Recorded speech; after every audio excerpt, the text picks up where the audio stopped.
아들이 저에게 준 약이 사실은 치매를 유발하는 강력 수면제였습니다. 무슨 영숙은 일이지? 아들이 준 약을 먹고 어지러워. 아들이 나한테 어지러워하며 무슨 약을 점점 먹인 의식을 거야? 잃어갔습니다.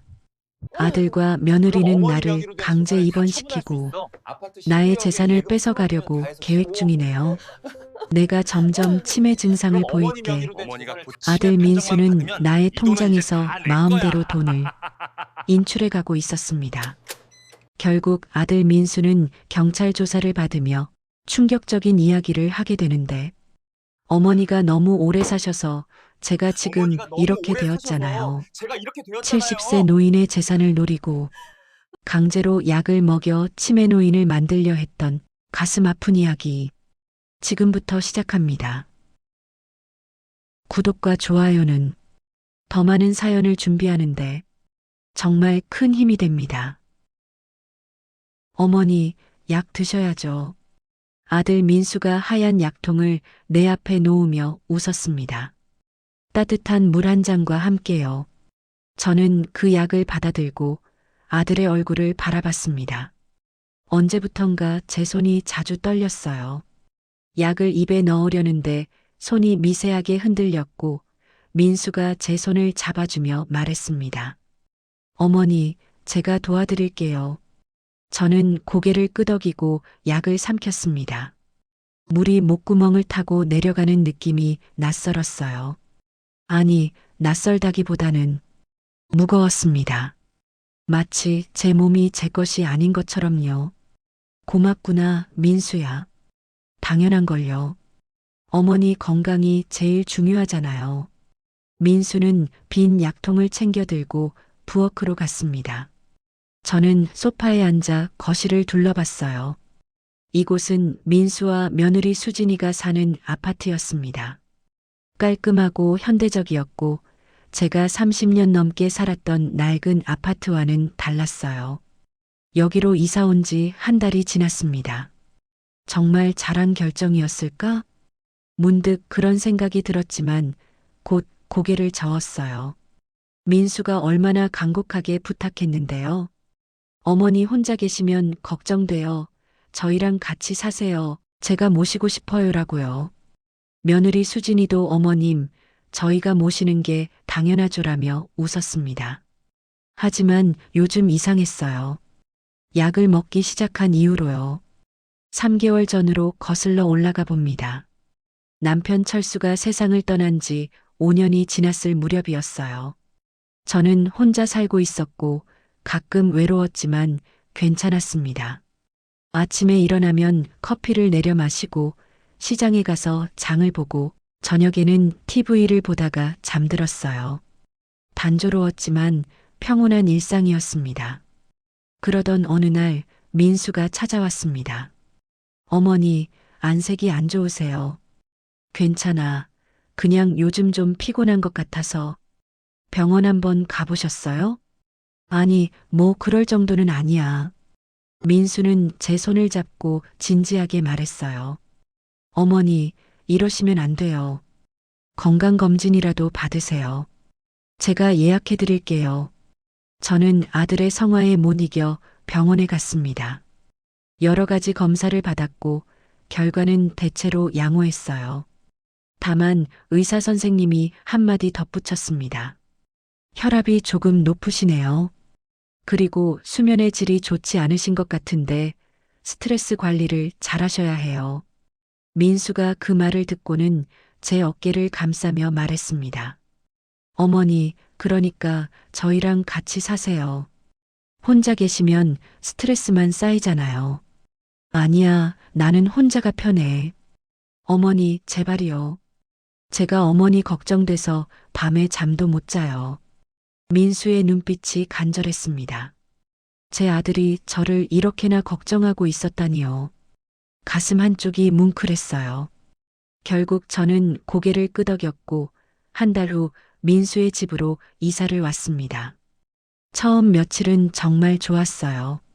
민수와 수진이는 저를 극진히 대해줬고 저는 오랜만에 가족과 함께하는 따뜻함을 느꼈습니다. 특히 민수는 매일 아침 저를 위해 약을 챙겨줬어요. 어머니, 이거 영양제예요. 드시면 기력이 좋아지실 거예요. 고맙구나, 민수야. 그리고 이건 혈압약이고요. 이건 수면제예요. 밤에 잘 주무셔야 하니까요. 저는 아들이 준 약들을 하나씩 삼켰습니다. 효자 아들이 따로 없었어요. 하지만 약을 먹기 시작한 지 일주일쯤 지나자 이상한 증상들이 나타나기 시작했습니다. 첫 번째는 졸음이었어요. 아침 약을 먹고 나면 1시간도 안 돼서 눈꺼풀이 무거워졌습니다. 소파에 앉아 있다가 어느새 잠이 들었고 깨어나면 오후 2, 3시였어요. 하루의 반이 사라진 것 같았습니다. 나이가 들어서 그런가? 저는 스스로에게 그렇게 말했습니다. 하지만 마음 한구석이 불편했어요. 예전에는 이렇지 않았거든요. 혼자 살 때는 아침 일찍 일어나서 시장도 가고 집안일도 했는데 지금은 그럴 힘이 없었습니다. 두 번째는 기억력이었어요. 자꾸 최근 일들이 흐릿하게 기억났습니다. 어제 저녁에 뭘 먹었는지, 며칠 전에 누구와 전화했는지, 심지어 방금 전에 무슨 생각을 하고 있었는지도 까먹곤 했어요. 어느 날 아침 며느리 수진이가 부엌에서 말했습니다. 어머님, 어제 김치찌개 맛있게 드셨죠? 응? 어제 김치찌개를 먹었나? 네, 제가 끓여드렸는데요. 2그릇이나 드셨잖아요. 저는 기억이 나지 않았습니다. 정말 먹었을까요? 수진이가 거짓말을 할 리는 없는데 왜 기억이 안 날까요? 아, 그랬구나. 맛있었어. 저는 얼버무렸습니다. 하지만 가슴속에서 불안이 피어올랐어요. 내가 정말 치매에 걸린 건가? 그날 밤 저는 잠을 이루지 못했습니다. 천장을 바라보며 여러 생각이 머릿속을 맴돌았어요. 만약 제가 정말 치매라면 민수에게 짐이 되는 거잖아요. 아들은 저를 위해 이렇게 애쓰고 있는데 제가 점점 나빠지고 있다니요. 아니야, 그럴 리 없어. 저는 스스로를 다독였습니다. 하지만 다음 날 또 이상한 일이 생겼어요. 아침에 민수가 약을 챙겨주며 말했습니다. 어머니, 오늘은 병원 가시는 날이에요. 기억하시죠? 병원? 무슨 병원? 어제 말씀드렸잖아요. 정기 검진 받으러 가신다고요. 저는 전혀 기억나지 않았습니다. 민수가 그런 말을 했나요? 아니면 제가 정말 까먹은 걸까요? 아, 그래. 미안해. 내가 깜빡했나 봐. 괜찮아요, 어머니. 요즘 많이 피곤하시니까요. 민수는 웃었지만 그 눈빛이 이상했어요. 마치 제가 정말 치매 환자처럼 보이는 듯한 시선이었습니다. 아니, 제 착각이겠죠. 아들이 그럴 리 없어요. 병원에 갔습니다. 의사 선생님은 간단한 질문들을 했어요. 오늘이 며칠인지 아세요? 10월. 아니, 11월? 계절이 뭔가요? 가을이요. 대통령 이름은요? 저는 대답하려다가 멈췄습니다. 누구였죠? 이름이 갑자기 생각나지 않았어요. 머릿속이 하얗게 변했고 입술만 달싹거렸습니다. 괜찮습니다. 천천히 생각해 보세요. 의사 선생님이 부드럽게 말했지만 저는 식은땀이 났습니다. 옆에서 민수가 제 손을 잡았어요. 어머니, 괜찮으세요? 응, 괜찮아. 그냥 갑자기 긴장해서. 검진이 끝나고 집으로 돌아오는 차 안에서 민수가 말했습니다. 어머니, 의사 선생님이 추가 검사가 필요하다고 하셨어요. 무슨 검사? 뇌 MRI요. 혹시 모르니까요. 치매 검사를 말하는 거니? 민수는 잠시 침묵했습니다. 그리고 고개를 끄덕였어요. 어머니, 걱정 마세요. 그냥 예방 차원이에요. 하지만 저는 알았습니다. 민수도 제가 이상하다고 생각하는 거예요. 아들조차 저를 의심하고 있었습니다. 그날 밤 저는 또 약을 먹었습니다. 하얀 알약 3개와 노란 알약 2개요. 민수가 물과 함께 건네주며 말했어요. 어머니, 이거 꼭 드셔야 해요. 안 드시면 증상이 더 심해질 수 있어요. 알았어. 저는 약을 삼켰습니다. 그리고 곧 깊은 잠에 빠져들었어요. 꿈속에서 저는 젊었을 때로 돌아가 있었습니다. 아직 민수가 어렸고 남편 철수가 살아 있었어요. 우리는 행복했습니다. 하지만 깨어났을 때 저는 여전히 이 낯선 집 침대 위에 누워 있었습니다. 창밖으로 아침 햇살이 비쳤고 저는 무거운 몸을 일으켰어요. 머리가 지끈거렸고 입안이 바짝 말라 있었습니다. 거실로 나가자 민수가 식탁에 앉아 있었어요. 손에는 하얀 약통이 들려 있었습니다. 어머니, 일어나셨어요? 약 드실 시간이에요. 저는 그 약통을 바라봤습니다. 왠지 모를 두려움이 밀려왔어요. 하지만 민수가 웃으며 약을 내밀자 저는 다시 한번 그것을 받아들었습니다. 아들을 믿어야지. 내 아들이 날 해칠 리 없어. 하지만 그날 약을 삼키는 순간 저는 느꼈습니다. 뭔가 잘못되고 있다는 것을요. 정말이지 이 약이 저를 살리는 게 맞는 걸까요? 아니면 어머님 또 같은 말씀하시네요. 수진이의 목소리가 날카롭게 들렸습니다. 저는 부엌 식탁에 앉아 있었고 수진이는 싱크대 앞에서 저를 돌아보고 있었어요. 그 눈빛이 차갑더군요. 내가 같은 말을 했다고? 네. 오늘만 벌써 3번째예요. 저녁 메뉴 물어보시는 거요. 저는 기억이 나지 않았습니다. 정말 3번이나 물어봤을까요? 하지만 수진이가 거짓말할 이유도 없었어요. 가슴속에서 불안이 치밀어 올랐습니다. 미안하구나. 내가 요즘 정신이 없나 봐. 괜찮아요. 나이 드시면 그럴 수 있죠. 수진이는 웃었지만 그 미소가 진심으로 보이지 않았습니다. 오히려 비웃는 것 같았어요. 아니, 제가 예민해진 걸까요? 그날은 약을 먹은 지 3주째 되는 날이었습니다. 증상들은 점점 심해지고 있었어요.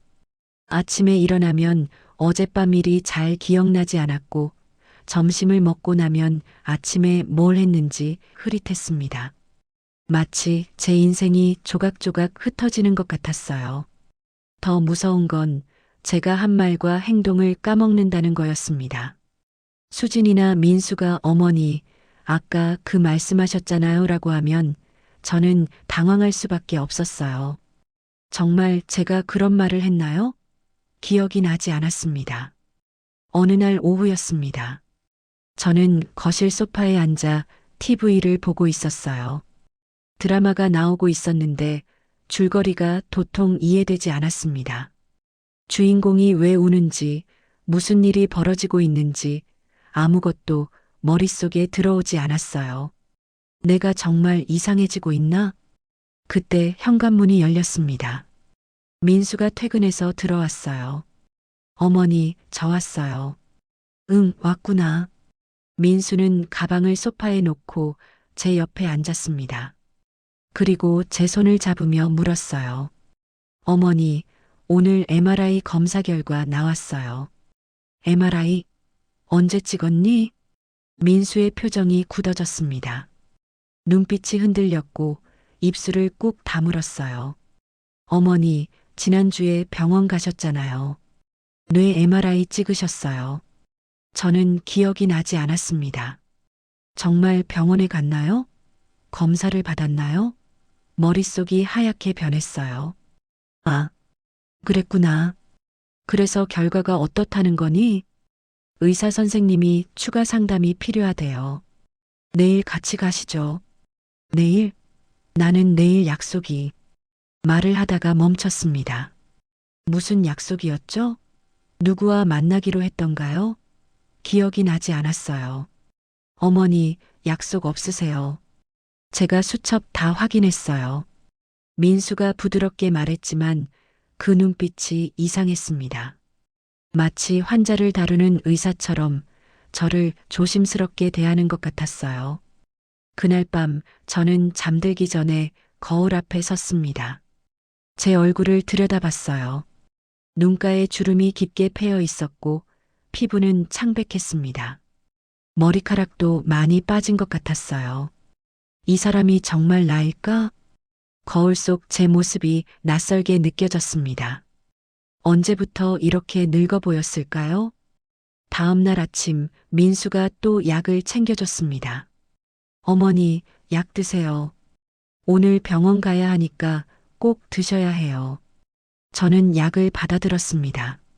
하얀 알약들이 손바닥 위에 놓여 있었어요. 평소와 똑같아 보였습니다. 하지만 그 순간 제 손이 미끄러졌습니다. 약들이 바닥에 떨어졌고 하나는 소파 밑으로 굴러 들어갔어요. 아이고, 미안해. 내가 실수했네. 괜찮아요, 어머니. 제가 다시 드릴게요. 민수가 부엌으로 가서 새 약을 가져왔습니다. 저는 그것을 받아 삼켰어요. 하지만 소파 밑에 굴러간 약 하나는 그대로 남아 있었습니다. 병원에 갔습니다. 의사 선생님은 MRI 사진을 보여주며 설명했어요. 뇌에 특별한 이상은 보이지 않습니다. 하지만 인지 기능 검사 결과가 좋지 않아요. 그게 무슨 뜻인가요? 민수가 물었습니다. 초기 치매 증상일 가능성이 있습니다. 약물 치료를 시작하는 게 좋겠어요. 치매. 그 단어가 제 가슴에 돌처럼 박혔습니다. 정말 제가 치매에 걸린 걸까요? 어머니, 괜찮으세요? 민수가 제 어깨를 감싸며 물었습니다. 하지만 그 목소리가 멀게 들렸어요. 마치 수중에서 듣는 것처럼요. 집으로 돌아왔습니다. 저는 방에 들어가 문을 닫았어요. 침대에 앉아 두 손으로 얼굴을 감쌌습니다. 눈물이 났습니다. 내가 정말 치매에 걸렸다면 민수한테 짐이 되는 거잖아. 평생 아들에게 짐이 되지 않으려고 애썼는데 결국 이렇게 되는 건가요? 그날 저녁 민수가 저녁약을 챙겨왔습니다. 어머니, 약 드세요. 의사 선생님이 꼭 드시래요. 저는 약을 받으려다가 문득 오늘 아침 일이 떠올랐습니다. 소파 밑으로 굴러간 양말이에요. 아직 거기 있을까요? 민수야, 나 화장실 좀 다녀올게. 네, 다녀오세요. 저는 화장실에 들어가서 문을 잠갔습니다. 그리고 손에 쥔 약을 내려다봤어요. 하얀 알약 3개와 노란 알약 2개. 만약 이 약을 안 먹으면 어떻게 될까? 갑자기 그런 생각이 들었습니다. 의사 선생님이 치매약을 처방한다고 했는데 민수가 주는 약이 정말 그 약일까요? 저는 손을 떨며 약들을 변기에 버렸습니다. 물을 내렸고 약들은 소용돌이 속으로 사라졌어요. 내가 지금 뭘 하고 있는 거지? 스스로도 믿기지 않았습니다. 아들이 준 약을 버리다니요. 하지만 뭔가 본능적으로 느껴졌어요. 이 약이 문제라는 걸요. 화장실에서 나와 거실로 갔습니다. 어머니, 약 드셨어요? 응, 다 먹었어. 거짓말이 입에서 툭 튀어나왔습니다. 민수는 제 얼굴을 잠시 바라보더니 고개를 끄덕였어요. 그럼 푹 쉬세요. 그날 밤은 달랐습니다. 평소 같으면 약을 먹고 10분도 안 돼서 깊은 잠에 빠져들었는데 이번엔 잠이 오지 않았어요. 천장을 바라보며 뒤척였습니다. 하지만 이상하게도 머리가 맑았습니다. 오랜만에 생각이 또렷하게 정리되는 느낌이었어요. 오늘 하루 일들이 선명하게 기억났고 어제 일도 그저께 일도 떠올랐습니다. 약을 안 먹으니까 정신이 맑아지네. 가슴이 두근거렸습니다. 혹시 그동안 제가 치매가 아니었던 걸까요? 약 때문에 그런 증상이 생긴 걸까요? 아니야, 그럴 리 없어. 민수가 날 해칠 리 없어. 하지만 의심의 씨앗은 이미 뿌려졌습니다. 다음 날 아침 저는 일찍 일어났습니다. 평소보다 훨씬 일찍이었어요. 거실로 나가니 민수가 놀란 표정으로 저를 봤습니다. 어머니, 벌써 일어나셨어요? 보통 10시는 돼야 일어나시는데. 응, 오늘은 일찍 눈이 떠졌네. 제 목소리가 평소보다 또렷했습니다. 말도 분명하게 나왔고 머리도 개운했어요. 민수가 약통을 들고 왔습니다. 어머니, 약 드세요. 민수야, 이 약이 정확히 뭔지 말해줄래? 민수의 손이 잠시 멈췄습니다. 눈빛이 흔들렸어요. 영양제랑 혈압약이요. 그리고 수면제요. 수면제? 내가 잠을 잘 못 자나? 네, 어머니. 밤에 자주 깨신다고 하셨잖아요. 저는 그런 말을 한 적이 없었습니다. 확신할 수 있었어요. 하지만 민수는 태연하게 거짓말을 하고 있었습니다. 그래, 내가 그랬나? 저는 약을 받았습니다. 하지만 이번에도 먹지 않을 생각이었어요. 어머니, 제 앞에서 드세요. 잊어버리실까 봐요. 민수가 제 앞에 서서 지켜봤습니다. 저는 어쩔 수 없이 약을 입에 넣고 물을 마셨어요. 하지만 약을 삼키는 척하고 혀 밑에 숨겼습니다. 다 드셨어요? 응. 민수는 만족스러운 표정으로 고개를 끄덕였습니다. 그럼 좀 쉬세요. 곧 졸리실 거예요. 민수가 부엌으로 갔습니다. 저는 재빨리 입안에 약을 꺼내서 손수건에 싸서 주머니에 넣었어요. 가슴이 미친 듯이 뛰었습니다. 내가 지금 뭘 하고 있는 거야? 아들을 의심하고 있잖아. 하지만 멈출 수 없었습니다. 뭔가 잘못되고 있었어요. 분명히요. 그날 오후 저는 또 한 번 놀랐습니다. 머리가 계속 맑았거든요. 졸음이 오지 않았고 TV 드라마 줄거리도 잘 이해됐습니다. 심지어 점심에 뭘 먹었는지도 정확히 기억났어요. 약이 문제였어. 그 약을 먹으면 내가 이상해지는 거야. 확신이 들었습니다. 하지만 동시에 더 큰 공포가 엄습했어요. 그럼 민수는 왜 나한테 그런 약을 먹인 거지? 저는 감히 상상하고 싶지 않았습니다. 제 아들이 평생 제가 낳아서 키운 아들이 저를 해치려 한다는 것을요. 그날 저녁 수진이가 저녁상을 차렸습니다. 저는 식탁에 앉아 밥을 먹었어요. 반찬들이 입으로 들어갔지만 맛을 느낄 수 없었습니다. 어머님, 오늘 컨디션이 좋아 보이시네요. 수진이가 말했습니다. 그 목소리에 묘한 긴장감이 섞여 있었어요. 응, 오늘은 좀 괜찮네. 약 잘 드셨어요? 응, 다 먹었어. 수진이와 민수가 서로 눈빛을 교환했습니다. 뭔가 심상치 않은 분위기였어요. 그날 밤 저는 침대에 누워 천장을 바라봤습니다. 어둠 속에서 여러 생각들이 스쳐 지나갔어요. 내일부터 어떻게 해야 하지? 약을 계속 안 먹을 수 있을까? 민수와 수진이가 눈치챌까? 두려웠습니다.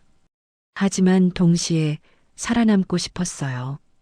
제가 치매가 아니라는 걸 증명하고 싶었습니다. 창밖으로 달빛이 희미하게 들어왔습니다. 저는 주머니에서 손수건을 꺼냈어요.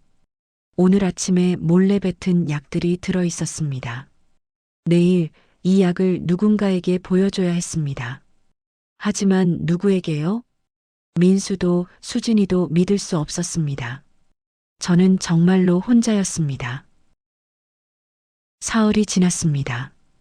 그 사흘 동안 저는 단 한 번도 약을 제대로 먹지 않았어요. 민수가 지켜볼 때는 입에 넣는 척했지만 혀 밑에 숨겼다가 나중에 뱉었습니다. 화장실에 버리거나 휴지에 싸서 주머니에 넣었다가 나중에 방에서 작은 봉지에 모았어요. 놀라운 일이 벌어졌습니다.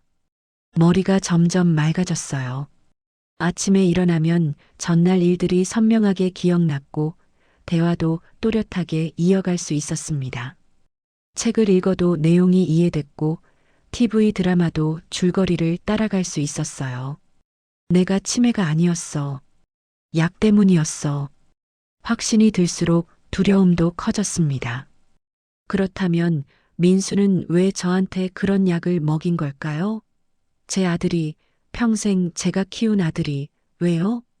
하지만 민수와 수진이는 제가 달라진 걸 눈치채기 시작했습니다. 어머님, 요즘 컨디션이 좋아 보이시네요. 수진이가 의미심장하게 말했어요. 저녁 식사를 준비하면서요. 저는 부엌에서 설거지를 돕고 있었습니다. 응, 요즘 좀 괜찮네. 약 잘 드시고 계시죠? 물론이지. 민수가 챙겨주는데. 수진이는 제 얼굴을 잠시 바라보더니 고개를 끄덕였어요. 하지만 그 눈빛이 의심스러웠습니다. 그날 저녁 민수가 퇴근해서 돌아왔습니다. 저는 거실에서 뉴스를 보고 있었어요. 민수는 가방을 내려놓고 수진이와 부엌에서 무언가 속삭이기 시작했습니다. 저는 TV 소리를 조금 낮췄어요. 그들의 목소리가 희미하게 들렸습니다. 요즘 이상하지 않아? 수진이의 목소리였어요. 뭐가? 어머님이 너무 멀쩡해 보인다고. 약 먹기 전보다 오히려 더 정신이 또렷하신 것 같은데. 그럴 리가. 내가 매일 직접 확인하는데. 혹시 안 드시는 거 아니야? 몰래 버리신다거나. 가슴이 철렁 내려앉았습니다. 들켰나요? 제가 약을 안 먹고 있다는 걸 눈치챈 걸까요? 아니야. 내 앞에서 드시는데 어떻게 버려? 그럼 약을 바꿔야 하나? 더 강한 걸로. 좀 더 지켜보자. 괜히 서두르다가 의심받으면 안 되잖아. 저는 TV를 보는 척했지만 귀는 그들의 대화에 집중하고 있었습니다. 온몸이 얼어붙었어요. 더 강한 약? 의심받으면 안 된다고? 그날 밤 저는 잠을 이룰 수 없었습니다. 침대에 누워 천장을 바라보며 온갖 생각들이 머릿속을 휘저었어요. 민수가 정말 나를 해치려는 걸까? 아니야, 그럴 리 없어. 내가 너무 예민한 거야. 하지만 아무리 애써 부정해도 불안은 가시지 않았습니다. 밤 11시쯤 되었을까요? 저는 목이 말라서 물을 마시러 나가려고 침실 문을 조금 열었어요. 복도는 어두웠고 거실 쪽에서 희미한 불빛이 새어나왔습니다. 그때였습니다. 민수와 수진이의 목소리가 들렸어요. 거실에서 대화를 나누고 있었습니다. 저는 숨을 죽이고 복도 그늘에 서서 귀를 기울였습니다. 이번 주 안에 서류 준비해야 해. 민수의 목소리였습니다. 무슨 서류? 정신병원 입원 동의서. 어머니가 자발적으로 서명한 것처럼 만들어야 해. 그게 가능해? 변호사한테 물어봤어. 치매 진단서가 있으면 법적 능력을 박탈할 수 있대. 그럼 어머니 명의로 된 재산을 처리할 수 있고 아파트 먼저 팔아야겠네. 12억이잖아. 응. 그리고 예금도 3억 있어. 다 합치면 15억이야. 숨이 막혔습니다. 심장이 미친 듯이 뛰었어요. 저는 벽에 등을 기댄 채 떨리는 손으로 입을 막았습니다. 근데 어머님이 정신병원에 가시려고 하실까? 그래서 약을 먹이는 거잖아. 6개월만 더 먹이면 완전히 치매 판정 받을 거야. 그럼 강제 입원도 가능해. 6개월. 너무 길지 않아? 어쩔 수 없어. 빨리 하다가 들키면 더 큰일 나. 서두르지 말자. 그래도 이렇게까지 해야 하나? 그래도 어머님인데. 수진이가 망설이는 듯 말했습니다. 저는 마지막 희망을 걸었어요. 며느리라도 저를 막아주려나? 하지만 민수의 대답은 냉정했습니다. 어머니는 어차피 오래 못 사셔.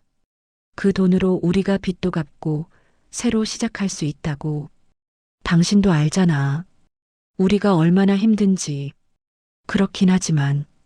됐어. 이미 시작했어. 이제 뒤로 갈 수도 없어. 침묵이 흘렀습니다. 그리고 수진이가 한숨을 쉬었어요. 알았어. 당신 하고 싶은 대로 해. 저는 그 자리에서 더 이상 들을 수 없었습니다. 비틀거리며 방으로 돌아왔어요. 문을 조용히 닫고 침대에 주저앉았습니다. 손이 떨렸습니다. 온몸이 떨렸어요. 이를 악물었지만 몸이 통제되지 않았습니다. 내 아들이 나를 정신병원에 보내려고, 내 재산을 빼앗으려고 믿을 수 없었습니다. 하지만 제 귀로 똑똑히 들었어요. 민수가 한 말을요. 어머니는 어차피 오래 못 사셔. 그 말이 가슴에 비수처럼 박혔습니다. 평생을 아들을 위해 살았는데 아들은 제가 빨리 죽기를 바라고 있었던 거예요. 눈물이 났습니다. 소리 없이 흘러내렸어요. 입을 막고 울었습니다. 베개에 얼굴을 묻고 참았지만 어깨가 떨렸습니다. 내가 뭘 잘못한 걸까? 내가 민수한테 뭘 그렇게 못해줬길래? 어린 시절 민수가 떠올랐습니다. 제 손을 꼭 잡고 엄마 사랑해라고 말하던 그 아이가요. 초등학교 운동회 때 제가 도시락을 싸주면 엄마 밥이 제일 맛있어라며 웃던 그 아이가요. 언제부터 변했을까요? 언제부터 제가 짐이 된 걸까요? 한참을 울고 나니 눈물이 마를 만큼 말랐습니다. 저는 고개를 들고 창밖을 바라봤어요. 깊은 밤이었습니다. 하늘에는 별이 보이지 않았어요. 울고만 있을 수는 없어. 뭔가 해야 해. 정신을 차렸습니다. 지금은 슬퍼할 시간이 아니었어요. 살아남아야 했습니다. 저는 침대에서 일어나 책상 서랍을 열었습니다. 그 안에는 제가 몰래 모아둔 약들이 작은 비닐봉지에 담겨 있었어요. 하얀 알약들과 노란 알약들이요. 이걸 누군가에게 보여줘야 해. 감정을 받아야 해. 하지만 누구에게요? 민수한테 말할 수는 없었습니다. 경찰에 신고해야 할까요?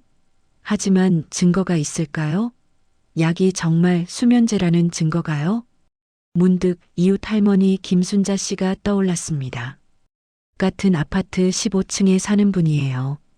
엘리베이터에서 몇 번 마주쳤을 때 인사를 나눴었습니다. 어머니, 요즘 안색이 안 좋으신데 괜찮으세요? 한 번은 순자 할머니가 그렇게 물으신 적이 있었어요. 괜찮아요. 그냥 요즘 좀 피곤해서요. 혹시 힘든 일 있으시면 언제든 말씀하세요. 저도 혼자 사는 노인이라 어르신들 마음 알아요. 그때는 그냥 인사치레인 줄 알았는데 지금 생각하니 그분이 유일하게 의지할 수 있는 사람 같았습니다. 내일 순자 할머니를 찾아가자 결심했습니다. 하지만 민수와 수진이가 알면 안 됐어요. 몰래 나가야 했습니다. 다음 날 아침 저는 평소처럼 행동했습니다. 아침 식사를 하고 민수가 주는 약을 또 혀 밑에 숨겼어요. 민수가 출근하고 수진이가 마트에 간다고 나간 사이 저는 재빨리 옷을 갈아입었습니다. 약을 담은 비닐봉지를 가방에 넣고 조용히 현관문을 열었어요. 복도로 나와 엘리베이터를 탔습니다. 가슴이 두근거렸습니다. 혹시 수진이가 돌아오면 어쩌죠? 혹시 들키면요? 15층에 도착했습니다. 1500이요. 순자 할머니 집 앞에서 초인종을 눌렀어요. 띠리링. 잠시 후 문이 열렸습니다. 순자 할머니가 앞치마를 두른 채 나타났어요. 어머, 민수 씨 어머니시잖아요. 어쩐 일이세요? 할머니, 도와주세요. 제발이요. 제 목소리가 떨렸습니다. 순자 할머니는 제 표정을 보더니 재빨리 저를 안으로 들였어요. 무슨 일이세요? 안색이 왜 그래요? 문이 닫히자 저는 그동안 참았던 것들이 한꺼번에 쏟아져 나왔습니다. 제 아들이 저를 죽이려고 해요. 네, 무슨 말씀이세요? 약을 먹여서 치매에 걸린 것처럼 만들고 정신병원에 보내려고 해요. 제 재산을 빼앗으려고요. 손이 떨렸습니다. 순자 할머니가 제 손을 잡아주었어요. 진정하세요. 천천히 말씀해 보세요. 저는 모든 것을 털어놓았습니다. 민수가 매일 약을 먹인 것, 제가 기억을 잃어간 것, 치매 진단을 받은 것, 그리고 어젯밤에 들은 대화까지요. 순자 할머니는 심각한 표정으로 듣고 계셨어요. 약을 보여주실 수 있어요? 저는 가방에서 비닐봉지를 꺼냈습니다. 하얀 알약들과 노란 알약들이 들어 있었어요. 순자 할머니가 알약들을 들여다봤습니다. 이거 병원에서 감정받아야 해요. 정말 수면제인지 확인해야죠. 하지만 어떻게? 제 아는 약사님이 계세요. 그분한테 부탁해 볼게요. 그리고 순자 할머니가 잠시 망설이더니 말했습니다. 변호사도 만나야 할 것 같아요. 제 친구가 노인 법률지원센터에서 일하시거든요. 정말요? 희망이 보였습니다. 처음으로 제가 혼자가 아니라는 느낌이 들었어요. 당연하죠. 이건 범죄예요. 가만히 있으면 안 돼요. 순자 할머니가 제 손을 꼭 잡았습니다. 그 손길이 따뜻했어요. 할머니, 고맙습니다. 고맙긴요. 우리 어르신들끼리 도와야죠. 그날 저는 순자 할머니와 함께 약국에 갔습니다. 약사님은 알약들을 보더니 고개를 끄덕였어요. 이거 수면제 맞네요. 그것도 고용량이에요. 이걸 매일 드시면 당연히 정신이 흐려지죠. 감정서를 받을 수 있을까요? 네, 가능합니다. 정식으로 의뢰하시면 성분 분석해 드릴 수 있어요. 증거를 확보했습니다. 이제 다음 단계로 나가야 했어요. 집으로 돌아가는 길, 순자 할머니가 말했습니다. 이제부터 조심하셔야 해요. 아드님이 눈치채면 더 위험해질 수 있어요. 알아요. 아무렇지 않은 척 해야죠. 내일 변호사님 만나실 수 있어요. 제가 약속 잡아드릴게요. 정말 고맙습니다, 할머니. 집에 도착했을 때 수진이가 부엌에 있었습니다. 어머님, 어디 다녀오셨어요? 응, 그냥 산책 좀 하고 왔어. 혼자요? 위험하잖아요. 괜찮아. 아래층 할머니랑 같이 다녀왔어. 수진이는 의심스러운 눈빛으로 저를 바라봤지만 더 이상 묻지 않았습니다. 그날 밤 저는 침대에 누워 생각했습니다. 이제 싸워야 해. 더 이상 당할 수는 없어. 창밖으로 달이 떠올랐습니다. 희미하지만 밝았어요. 저는 혼자가 아니었습니다. 순자 할머니가 있었고 변호사가 있었습니다. 이제 진실을 밝힐 시간이었습니다. 다음 날 오후 순자 할머니와 저는 노인법률지원센터에 갔습니다. 낡은 건물 3층에 있었어요. 엘리베이터를 타고 올라가는 동안 제 심장은 미친 듯이 뛰었습니다. 정말 이래도 되는 걸까? 내 아들을 고소하는 거나 마찬가지잖아. 하지만 돌이킬 수 없었어요. 이미 너무 많이 왔습니다. 상담실 문을 열자 40대 여성 변호사가 맞아주었습니다. 안녕하세요. 김혜진 변호사입니다. 순자 씨한테 이야기 들었어요. 안녕하세요. 저는 떨리는 목소리로 인사했습니다. 변호사님은 저를 의자에 앉히고 따뜻한 차를 건네주셨어요. 천천히 말씀해 보세요. 무슨 일이 있었는지요. 저는 또다시 모든 것을 설명했습니다. 약을 먹은 일, 기억을 잃은 일, 밤에 들은 대화, 그리고 약국에서 받은 확인까지요. 변호사님은 심각한 표정으로 듣고 계셨습니다. 메모를 하시더니 고개를 들어 저를 바라봤어요. 이건 명백한 범죄예요. 살인 미수에 해당할 수 있어요. 살인, 미수요? 네. 의도적으로 약물을 투여해서 정신을 흐리게 만들고 재산을 탈취하려 했으니까요. 가슴이 철렁 내려앉았습니다. 제 아들이 살인 미수라니요. 하지만 증거가 더 필요해요. 양만으로는 부족해요. 어떤 증거가 필요한가요? 첫째, 아드님이 실제로 재산을 노렸다는 증거. 둘째, 약을 의도적으로 먹였다는 증거. 녹음이나 문자, 이메일 같은 거요. 순자 할머니가 끼어들었습니다. 영숙 씨가 밤에 대화를 들었다고 했잖아요. 그것만으로는 부족해요. 법정에서는 직접적인 증거가 필요하거든요. 변호사님이 컴퓨터를 켜서 뭔가를 보여주셨습니다. 그리고 제가 확인해 봤는데요. 박민수 씨 명의로 대출 내역이 있네요. 총 3억 원이에요. 3억이요? 네. 작년에 사업 실패로 빚을 졌나 봐요. 그리고 변호사님이 화면을 가리켰습니다. 2달 전에 어머님 명의로 대출을 시도한 기록도 있어요. 은행에서 거절됐지만요. 제 명의로요? 저는 전혀 모르는데요. 인감도장을 도용한 것 같아요. 이건 명백한 사기예요. 분노가 치밀어 올랐습니다. 민수가 몰래 제 도장을 가져갔단 말인가요? 어머님, 집에 가시면 인감도장 확인해 보세요. 그리고 통장도요. 혹시 돈이 빠져나간 내역이 있을 수 있어요. 알겠습니다. 그리고 앞으로는 조심하셔야 해요. 절대 약을 드시면 안 돼요. 네, 안 먹고 있어요. 좋아요. 그럼 이제부터 증거를 모으셔야 해요. 가능하면 대화를 녹음하세요. 휴대폰 녹음 기능을 켜두시고요. 변호사님이 제 휴대폰을 받아서 녹음 앱을 설치해 주셨어요. 이걸 사용하세요. 그리고 혹시 문자나 카카오톡으로 주고받은 내용도 캡처해 두시고요. 알겠습니다. 상담이 끝나고 나왔을 때 저는 조금 안심이 됐지만 동시에 더 두려웠습니다. 이제 민수와 수진이를 직접 상대해야 했으니까요. 집으로 돌아가는 길 순자 할머니가 제 손을 잡았습니다. 영숙 씨, 힘내세요. 제가 옆에 있을게요. 고맙습니다, 할머니.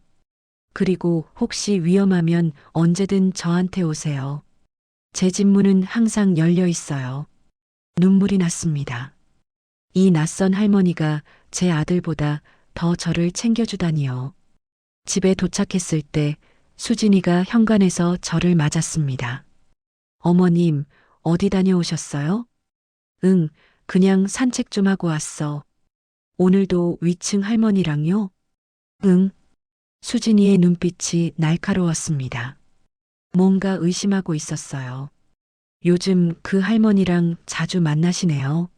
무슨 이야기 그렇게 많이 하세요? 그냥 할머니들끼리 수다 떨지 뭐. 그래도 너무 자주 나가시면 피곤하시잖아요. 집에서 쉬세요. 날 감시하려는 거구나. 저는 알았습니다. 수진이가 제 행동을 주시하고 있다는 걸요. 그날 저녁 민수가 퇴근해서 돌아왔습니다. 저는 평소처럼 행동했어요. 저녁 식사를 하고 TV를 보고 아무렇지 않은 척 했습니다.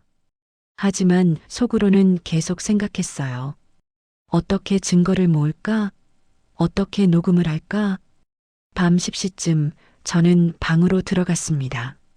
그리고 조용히 서랍을 뒤졌어요. 인감도장을 찾아야 했습니다. 서랍을 열자 도장 케이스가 있었어요. 하지만 열어보니 인감도장이 없었습니다. 어디 갔지? 더 찾아봤지만 없었어요. 분명히 여기 넣어뒀는데요. 민수가 가져간 게 틀림없었습니다. 통장도 확인해야 해. 저는 옷장의 상자를 꺼냈습니다. 거기에 통장들을 보관하고 있었어요. 떨리는 손으로 상자를 열었습니다. 통장이 있었습니다. 저는 하나씩 펼쳐봤어요. 그런데 이상했습니다. 예금 통장 잔액이 줄어 있었어요. 분명히 3억이 있었는데 지금은 2억 5천만 원이야. 5천만 원이 사라졌습니다. 언제 어떻게요? 저는 더 자세히 들여다봤어요. 2달 전 출금 내역이 있었습니다. 5천만 원 일시불로요. 내가 찾은 적이 없는데 인감도장을 도용해서 돈을 빼간 게 분명했습니다. 분노와 슬픔이 교차했어요. 어떻게 제 아들이 이럴 수 있을까요? 저는 휴대폰으로 통장을 사진 찍었습니다. 증거로 남겨야 했어요. 그때였습니다. 복도에서 발소리가 들렸어요. 누군가 제 방 쪽으로 오고 있었습니다. 저는 재빨리 통장을 상자에 넣고 옷장 위에 올려놓았어요. 그리고 침대에 누웠습니다. 똑똑. 노크 소리가 들렸습니다. 어머니, 주무세요? 민수의 목소리였어요. 아니, 아직 안 자. 문이 열렸습니다. 민수가 들어오더니 손에 약통과 물을 들고 있었어요. 어머니, 저녁 약 드셔야죠. 아, 깜빡했네. 저는 일어나 앉았습니다. 민수가 약을 내밀었어요. 요즘 깜빡하시는 게 많으시네요. 괜찮으세요? 응, 괜찮아. 저는 약을 받았습니다. 하지만 삼킬 생각이 없었어요. 또 혀 밑에 숨길 작정이었습니다. 제 앞에서 드세요. 잊어버리실까 봐요. 민수가 제 앞에 서서 지켜봤습니다. 저는 어쩔 수 없이 약을 입에 넣고 물을 마셨어요.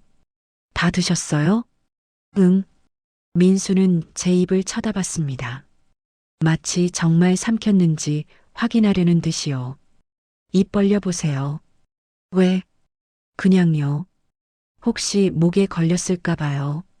가슴이 철렁했습니다. 들킨 걸까요? 하지만 어쩔 수 없었어요. 저는 입을 벌렸습니다. 다행히 약은 이미 삼켜져 있었습니다. 민수는 고개를 끄덕이고 나갔어요. 푹 쉬세요, 어머니. 문이 닫혔습니다. 저는 한숨을 쉬었어요. 하지만 곧 깨달았습니다. 이번엔 정말 삼켜버렸어. 약효가 올라오기 시작했습니다. 눈꺼풀이 무거워졌고 머리가 흐릿해졌어요. 몸이 나른해지면서 침대에 쓰러졌습니다. 안 돼. 정신 차려야 해. 하지만 저항할 수 없었습니다. 깊은 어둠 속으로 빠져들었어요. 다음 날 아침 저는 무거운 머리를 들고 일어났습니다. 입안이 바싹 말라 있었고 온몸이 나른했어요. 거실로 나가니 수진이가 청소기를 돌리고 있었습니다. 어머님, 일어나셨어요? 벌써 11시예요. 11시? 평소보다 훨씬 늦게 일어났습니다. 어젯밤 약 때문이었어요. 네. 아침은 거르셨고 점심 준비할게요. 수진이는 웃었지만 그 눈빛이 이상했습니다. 마치 제가 약을 먹고 정신을 잃은 걸 확인한 것 같았어요. 조심해야 해. 다시는 약을 먹으면 안 돼. 점심을 먹고 저는 핑계를 대고 밖에 나갔습니다. 수진아, 나 잠깐 마트 갔다 올게. 제가 갈까요? 아니야, 괜찮아. 운동도 할 겸. 그럼 조심히 다녀오세요. 저는 서둘러 나왔습니다. 하지만 마트로 가지 않았어요. 순자 할머니 집으로 갔습니다. 할머니, 저예요. 어머, 영숙 씨. 무슨 일이에요? 저는 순자 할머니에게 어젯밤 일을 말했습니다. 통장에서 돈이 사라진 것, 그리고 민수가 강제로 약을 먹인 것까지요. 이건 위험해요. 빨리 경찰에 신고해야 해요. 하지만 증거가 아직 통장 사진 찍으셨잖아요. 그것도 증거예요. 순자 할머니가 제 손을 잡았습니다. 영숙 씨, 이제 더 이상 그 집에 있으면 안 돼요. 여기로 오세요. 하지만, 제발이요. 당신 목숨이 달린 일이에요. 저는 망설였습니다. 정말 민수를 떠나야 할까요? 그래도 제 아들인데요. 하지만 어젯밤 민수의 눈빛이 떠올랐습니다. 제가 약을 삼켰는지 확인하던 그 차가운 눈빛이요. 그래, 이제는 나를 지켜야 해. 알겠습니다, 할머니. 짐을 싸서 올게요. 좋아요. 언제든 오세요. 집으로 돌아왔을 때 저는 결심했습니다. 오늘 밤 집을 나가기로요. 하지만 그 전에 마지막으로 한 가지 증거를 확보해야 했습니다. 민수와 수진이의 대화를 녹음하는 것이요. 저는 휴대폰 녹음 기능을 켜두고 평소처럼 행동했습니다. 그날 저녁 민수가 퇴근했고 우리는 저녁을 먹었어요. 식사가 끝나고 민수와 수진이는 거실에서 TV를 봤습니다. 저는 방에 있는 척하며 복도에 서서 귀를 기울였어요. 휴대폰은 녹음 중이었습니다. 오늘 어머니 약 제대로 드셨어? 수진이의 목소리였습니다. 응, 내가 확인했어. 입안까지 확인했으니까 틀림없어. 다행이네. 요즘 이상했거든. 나도 느꼈어. 너무 멀쩡하셔서. 혹시 약을 안 드신 게 아닐까? 그럴 리 없어. 내가 매번 확인하는데. 그럼 약을 바꿔야 하나? 조금 더 지켜보자. 이번 주말에 병원 데려가서 강제 입원 절차 밟을 거야. 벌써? 응. 더 늦으면 안 돼. 어머니가 이상한 행동하고 계시잖아. 가슴이 쿵쾅거렸습니다. 이번 주말이라고요? 며칠 남지 않았어요. 저는 녹음을 멈추고 방으로 돌아왔습니다. 이제 충분해. 나가야 해. 하지만 그때 현관문이 열리는 소리가 들렸습니다.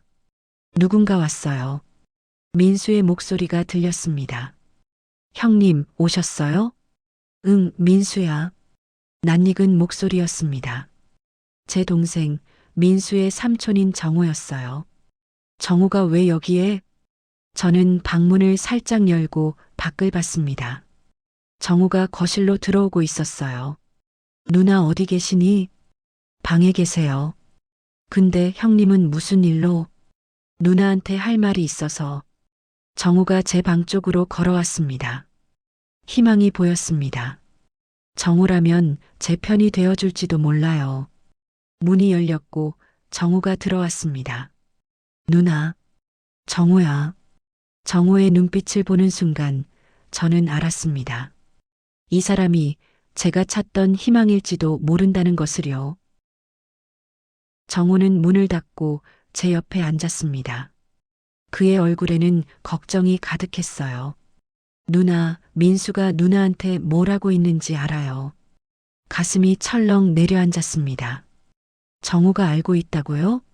무슨 말이니? 누나, 솔직히 말할게요. 민수가 저한테 전화했어요. 한 달 전에요. 정우가 깊은 숨을 들이쉬었습니다. 누나를 요양원에 보내고 싶다고 했어요. 치매가 심해져서 더 이상 집에서 모실 수 없다고요. 뭐라고? 저는 이상하다고 생각했어요. 누나가 치매라니. 그래서 오늘 직접 확인하러 온 거예요. 눈물이 났습니다. 정우만큼은 저를 믿어준다는 게요. 정우야, 나는 치매가 아니야. 알아요, 누나. 지금 보니까 멀쩡하시잖아요. 오히려 예전보다 더 또렷하신 것 같은데요. 민수가 약을 먹였어. 수면제를. 나를 치매처럼 보이게 만들려고. 정우의 얼굴이 굳어졌습니다. 주먹을 불끈 쥐었어요. 그 자식이. 그리고 내 돈도 빼갔어. 인감도장 도용해서 5천만 원을. 5천만 원이요? 응. 통장 확인했어. 2달 전에 빠져나갔더라고. 정우는 한숨을 쉬었습니다. 그리고 주머니에서 뭔가를 꺼냈어요. 서류 뭉치였습니다. 누나, 사실은 제가 이미 조사를 좀 했어요. 조사? 민수놈이 제게 요양원 이야기를 했을 때부터 의심했거든요. 그래서 제 친구한테 부탁해서 민수 재산 상태를 알아봤어요. 정우가 서류를 펼쳐 보여줬습니다. 민수는 지금 파산 직전이에요. 작년에 투자 사기에 걸려서 3억을 날렸어요. 3억?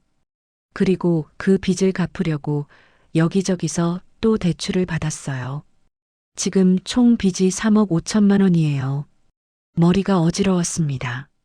민수가 그렇게 큰 빚을 졌다니요. 그럼 그 돈을 갚으려고 날. 네. 누나 재산을 노린 거죠. 15억이면 빚도 갚고 새로 시작할 수 있으니까요. 분노가 치밀었습니다. 하지만 동시에 의문이 들었어요. 그런데 민수가 언제부터 이렇게 변한 걸까? 어릴 땐 착한 아이였는데. 정우가 잠시 망설이더니 입을 열었습니다.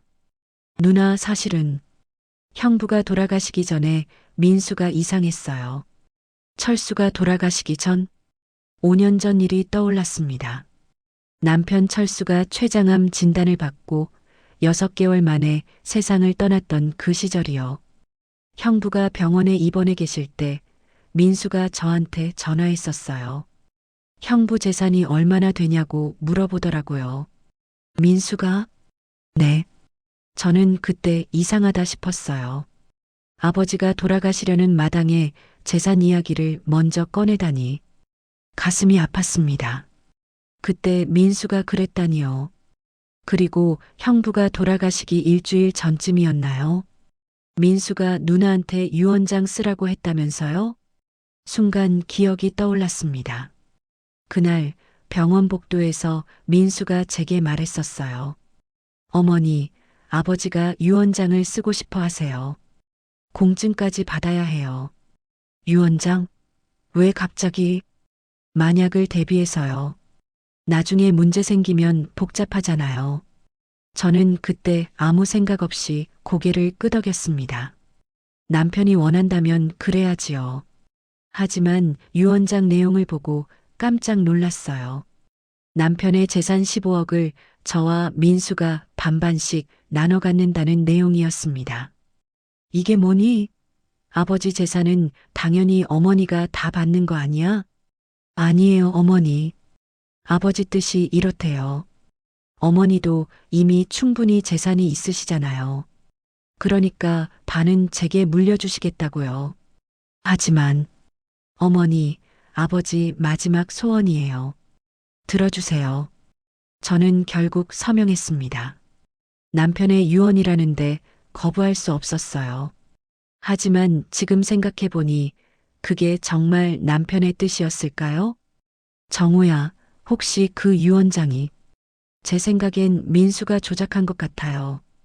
형부가 의식이 흐릿할 때 서명을 받았을 거예요. 그럴 리가. 하지만 부정할 수 없었습니다. 남편은 그때 이미 정신이 오락가락했었거든요. 민수가 마음만 먹으면 충분히 가능했을 거예요. 그래서 민수는 7억 5천만 원을 받았어요. 그런데 그걸 전부 날려버린 거죠. 전부. 네. 투자 사기에 걸려서요. 그리고 더 큰 문제는 정우가 다른 서류를 꺼냈습니다. 민수가 그 돈을 날리고 나서 누나 명의로 대출을 받으려고 했던 게 한두 번이 아니에요. 은행마다 거절당했지만요. 서류에는 대출 신청 내역이 가득했습니다. 2억, 3억, 심지어 5억까지. 제 명의로. 이렇게 많이? 네. 누나 인감도장을 몰래 가지고 있었던 거죠. 다행히 은행에서 본인 확인 전화를 해서 막힌 거예요. 온몸이 떨렸습니다. 민수가 이미 오래전부터 저를 이용하려 했다는 거잖아요. 그럼 이번에 5천만 원은 누나 모르게 대출이 아니라 직접 출금한 거겠죠. 인감도장 있으면 가능하니까요. 분노와 슬픔이 교차했습니다. 제 아들이, 평생 믿었던 아들이 이렇게까지 저를 배신했다니요. 정우야, 나는 민수를 위해서 평생을 살았어. 아버지가 폭언할 때도 외도할 때도 민수 때문에 참았어. 민수만 잘 되면 된다고 생각했어. 눈물이 흘러내렸습니다. 정우가 제 손을 잡아줬어요. 알아요, 누나. 누나가 얼마나 고생하셨는지 저도 다 봤어요. 그런데 민수는 왜 이렇게 된 걸까? 제 생각엔요, 누나. 정우가 조심스럽게 말했습니다. 민수가 어릴 때부터 돈에 집착했던 것 같아요. 형부가 돈으로 모든 걸 해결하려 했잖아요. 민수도 그걸 보고 자란 거죠. 남편 철수의 모습이 떠올랐습니다. 그는 늘 돈 이야기를 했어요. 얼마 벌었는지, 얼마 모았는지, 누가 얼마나 부자인지. 민수도 아버지에게서 그걸 배운 걸까요? 그리고 형부가 민수한테 늘 말했잖아요. 남자는 돈이 있어야 한다. 가난하면 무시당한다고요. 그랬지. 민수는 그 말을 너무 진지하게 받아들인 거예요. 그래서 돈이 전부라고 생각하게 된 거죠. 가슴이 무너졌습니다. 결국 제 잘못이었던 걸까요? 남편을 제대로 교육하지 못한 제 잘못? 누나 잘못이 아니에요. 정우가 제 마음을 읽은 듯 말했습니다. 민수는 이미 성인이에요. 자기 선택에 책임을 져야죠. 하지만 누나, 지금 중요한 건 누나를 지키는 거예요. 민수놈이 이번 주말에 누나를 강제 입원시키려 한다면서요? 어떻게 알았어? 아까 거실에서 민수랑 이야기하다가 우연히 들었어요. 수진이 얘기하더라고요. 그럼 정우는 누나를 도우러 온 거예요. 당연히 누나 편이죠. 안도의 한숨이 나왔습니다. 정우가 있어서 다행이었어요. 정우야, 나 이미 증거는 모았어. 약도 있고 녹음도 했어. 변호사도 만났고. 잘하셨어요, 누나. 그럼 이제 경찰에 신고해야죠. 하지만 민수는 누나, 아직도 민수를 감싸시려고요? 정우의 목소리가 단호했습니다. 민수는 누나를 죽이려고 했어요. 약으로 정신을 망가뜨리고 재산을 빼앗고 정신병원에 가두려고 했어요. 이건 범죄예요. 알고 있었습니다. 하지만 인정하기가 힘들었어요. 그래도 제 아들인데요. 누나, 민수를 놔두면 정말 위험해요. 이번 주말이면 끝이에요. 정우가 제 어깨를 잡았습니다. 내일 아침 우리 같이 경찰서 가요. 제가 같이 갈게요. 내일. 네. 더 이상 미룰 수 없어요. 저는 잠시 생각했습니다. 정말 아들을 신고해야 할까요? 경찰에 넘겨야 할까요?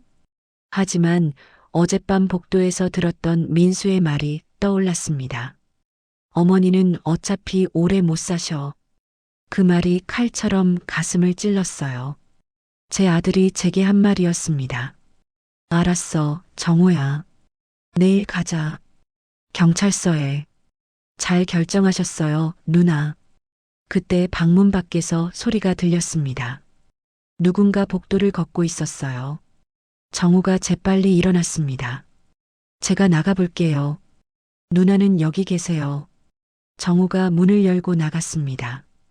복도에서 민수의 목소리가 들렸어요. 형님, 어머니랑 무슨 이야기 하셨어요? 그냥 안부 좀 물어봤지. 오랜만에 뵈서. 그러셨어요? 그럼 이제 가보시죠. 늦었잖아요. 그래야겠네. 그럼 나는 간다, 누나. 정우가 큰 소리로 말했습니다. 저도 대답했어요. 그래, 조심히 가. 현관문이 닫혔습니다. 정우가 나간 것 같았어요. 잠시 후 제 방문이 다시 열렸습니다. 민수였어요. 어머니, 삼촌이랑 무슨 이야기 하셨어요? 그냥 안부 이야기지 뭐. 오래 이야기하시던데요? 민수의 눈빛이 의심스러웠습니다. 옛날 이야기 좀 했어. 어릴 때 내 이야기도 하고. 그러셨어요. 민수는 제 얼굴을 살폈습니다. 뭔가 이상한 점을 찾으려는 듯이요. 어머니, 요즘 컨디션이 또 좋아지신 것 같은데 약 잘 드시고 계시죠? 물론이지. 내가 챙겨주는데. 그럼 됐어요. 푹 쉬세요. 민수가 나가고 문이 닫혔습니다. 저는 침대에 누워 천장을 바라봤어요. 내일이면 모든 게 끝날 거예요. 경찰에 신고하면 민수는 체포될 거고 저는 자유로워질 거예요. 하지만 마음 한편이 무거웠습니다. 제 아들을 감옥에 보내는 어머니가 되는 거잖아요. 하지만 어쩔 수 없어. 나를 지켜야 해. 창밖으로 달이 떠올랐습니다. 보름달이었어요. 환하게 빛나고 있었습니다. 저는 주머니에서 휴대폰을 꺼냈습니다. 그리고 순자 할머니에게 문자를 보냈어요. 할머니, 내일 아침에 경찰서 갈 거예요. 같이 가주실 수 있으세요? 잠시 후 답장이 왔습니다. 당연하죠.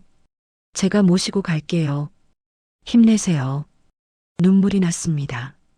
고마운 사람들이 제 곁에 있었어요. 순자 할머니, 정호 변호사님. 비록 아들은 저를 배신했지만 저는 혼자가 아니었습니다. 내일이면 진실이 밝혀질 거예요. 그리고 저는 다시 제 삶을 되찾을 수 있을 거예요. 그날 밤 저는 오랜만에 편하게 잠들었습니다. 약을 먹지 않았으니 정신이 맑았거든요. 꿈속에서 저는 젊은 시절로 돌아가 있었습니다. 아직 민수가 어렸고 남편도 살아 있었어요. 하지만 꿈속에 저는 알고 있었습니다. 이 행복이 오래가지 않는다는 것을요. 그래도 괜찮았어요. 이제는 알았으니까요. 진짜 행복은 돈이나 가족의 수가 아니라 저 자신을 지키는 것에서 온다는 것을요. 내일 새로운 시작이 기다리고 있었습니다. 다음 날 아침 저는 일찍 일어났습니다. 시계를 보니 7시였어요. 평소보다 훨씬 일찍 눈이 떴습니다. 오늘이 그날이었어요. 경찰서에 가는 날. 저는 조용히 옷을 갈아입었습니다. 단정한 남색 블라우스에 검정 바지를 입었어요. 거울 앞에 서서 머리를 빗었습니다. 손이 떨렸지만 멈출 수 없었어요. 오늘이 지나면 모든 게 끝나. 가방을 챙겼습니다. 통장 사진, 약봉지, 녹음 파일이 든 휴대폰, 그리고 변호사님께 받은 명함까지요. 문을 열려는데 거실에서 소리가 들렸습니다. 누군가 깨어 있었어요. 저는 조심스럽게 방문을 열고 복도를 내다봤습니다. 민수가 소파에 앉아 있었어요. 이른 아침인데 왜 깨어 있는 걸까요? 이상하네. 평소 민수는 8시에 일어나는데 오늘은 7시부터 깨어 있었습니다. 저는 다시 방으로 들어왔어요. 어떻게 하죠? 민수가 깨어 있으면 나갈 수가 없는데요. 휴대폰을 꺼내서 순자 할머니에게 문자를 보냈습니다. 할머니, 민수가 깨어 있어요. 어떻게 하죠? 곧 답장이 왔어요. 제가 현관으로 갈게요. 초인종 누르면 나오세요. 10분 후 현관 초인종이 울렸습니다. 띠리링. 민수의 목소리가 들렸어요. 누구세요? 위층 할머니인데요. 영숙 씨 계세요? 순자 할머니 목소리였습니다. 저는 방에서 나왔어요. 민수가 현관 쪽을 보고 있었습니다. 어머니, 위층 할머니가 찾아오셨는데요. 그래, 내가 나갈게. 저는 가방을 들고 현관으로 갔습니다. 민수가 의심스러운 눈빛으로 저를 봤어요. 어머니, 어디 가세요? 가방까지 들고. 그냥 할머니랑 산책 좀 하려고. 이른 아침부터요? 응. 아침 공기가 좋잖아. 민수는 제 가방을 쳐다봤습니다. 뭔가 의심하는 눈치였어요. 어머니, 오늘은 집에 계세요. 제가 휴가 냈어요. 휴가? 네. 어머니랑 같이 시간 보내려고요. 오랜만에 외식도 하고 가슴이 철렁했습니다. 민수가 왜 갑자기 휴가를 냈을까요? 아니야, 괜찮아. 너는 회사가. 아니에요. 오늘은 어머니랑 꼭 같이 있고 싶어요. 민수가 제 팔을 잡았습니다. 살짝 잡은 게 아니라 꽉 잡았어요. 어머니, 들어가세요. 민수야, 손 놔. 안 돼요. 어머니, 오늘 어디도 못 가세요. 그때 현관문이 활짝 열렸습니다. 순자 할머니가 들어왔어요. 영숙 씨, 왜 이래요? 손 놓으세요. 할머니, 이건 저희 집안일이에요. 손 놓으라니까요.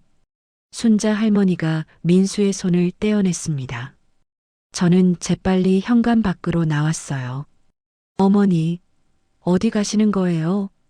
민수가 따라 나왔습니다. 하지만 순자 할머니가 막아섰어요. 영숙 씨, 빨리 가요. 저는 엘리베이터를 향해 뛰었습니다. 뒤에서 민수의 목소리가 들렸어요. 어머니, 돌아오세요. 엘리베이터 문이 닫혔습니다. 민수의 얼굴이 문틈으로 보이다가 사라졌어요. 1층에 도착했습니다. 저는 아파트 밖으로 나왔어요. 정우가 차를 대기시켜 놓고 있었습니다. 누나, 빨리 타요. 저는 차에 탔습니다. 정우가 바로 출발했어요. 뒤를 돌아보니 민수가 아파트에서 뛰어나오고 있었습니다. 형님, 어디 가시는 거예요? 하지만 차는 이미 멀어지고 있었어요. 괜찮아요, 누나. 이제 안전해요. 정우가 안심시켰습니다. 하지만 저는 알았어요. 아직 끝나지 않았다는 것을요. 경찰서에 도착했습니다. 순자 할머니도 택시를 타고 뒤따라왔어요. 영숙 씨, 무사히 나왔네요. 할머니, 고마워요. 민수한테 붙잡힐 뻔했어요. 우리는 경찰서 안으로 들어갔습니다. 민원실 창구에서 경찰관이 저를 맞아주었어요. 무슨 일로 오셨어요? 신고하러 왔어요. 제 아들이 저를 죽이려고 했어요. 경찰관의 표정이 진지해졌습니다. 자세히 말씀해 주세요. 저는 모든 것을 설명했습니다. 약을 먹인 것, 재산을 탈취한 것, 강제 입원을 시도한 것까지요. 경찰관은 메모를 하며 들었습니다. 증거가 있으세요? 저는 가방에서 약 봉지와 휴대폰을 꺼냈어요. 이게 수면제예요. 약국에서 확인받았어요. 그리고 이건 녹음 파일이에요. 경찰관이 녹음 파일을 들었습니다. 민수와 수진이 대화하는 소리가 흘러나왔어요. 이번 주말에 병원 데려가서 강제 입원 절차 밟을 거야. 벌써? 응. 더 늦으면 안 돼. 경찰관의 표정이 굳어졌습니다. 이건 심각하네요. 일단 조사를 시작하겠습니다. 제 아들을 체포하실 건가요? 증거를 검토한 후에 결정하겠습니다. 일단 보호 조치부터 하겠습니다. 보호 조치? 네. 어머님이 안전하게 지낼 수 있도록 아드님의 접근을 금지시키겠습니다. 안도의 한숨이 나왔습니다. 이제 민수가 저를 해칠 수 없게 되는 거예요. 그때였습니다. 경찰서 문이 벌컥 열렸어요. 민수가 뛰어들어왔습니다. 그리고 수진이도 함께였어요. 어머니, 민수가 저를 향해 달려왔습니다. 경찰관들이 막아섰어요. 잠깐만요. 여기서 뭐 하시는 거예요? 제 어머니세요. 어머니가 치매가 있으셔서 정신이 온전하지 않으세요. 민수가 소리쳤습니다. 치매라니요? 경찰관이 물었습니다. 민수가 서류를 꺼냈어요. 이거 봐요. 병원 진단서예요. 어머니가 초기 치매 판정을 받으셨어요. 경찰관이 진단서를 받아봤습니다. 이게 정말이에요? 네. 그래서 제가 모시고 있는 건데 어머니가 자꾸 이상한 행동을 하시는 거예요. 저를 고소한다고 하시고. 어머니, 이게 사실이에요? 경찰관이 저를 바라봤습니다. 의심하는 눈빛이었어요. 아니에요. 저는 치매가 아니에요. 어머니, 보세요. 또 그러시잖아요. 민수가 안타까운 척 연기를 했습니다. 경찰관님, 제 어머니는 요즘 망상이 심하세요. 제가 자기를 해친다고 하시는데 말도 안 되잖아요.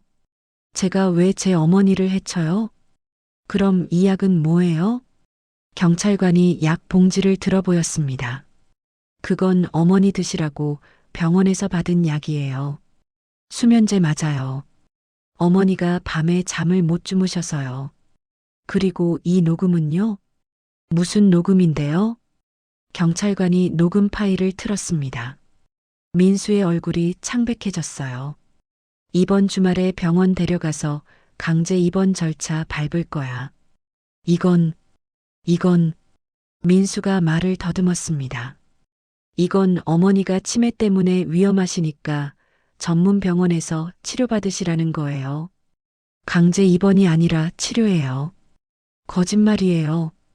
제가 소리쳤습니다. 민수가 제 재산을 노리고 저를 정신병원에 보내려는 거예요. 제 돈 5천만 원도 이미 빼갔어요. 어머니, 또 그러시네요. 5천만 원은 어머니가 저한테 주신 거잖아요.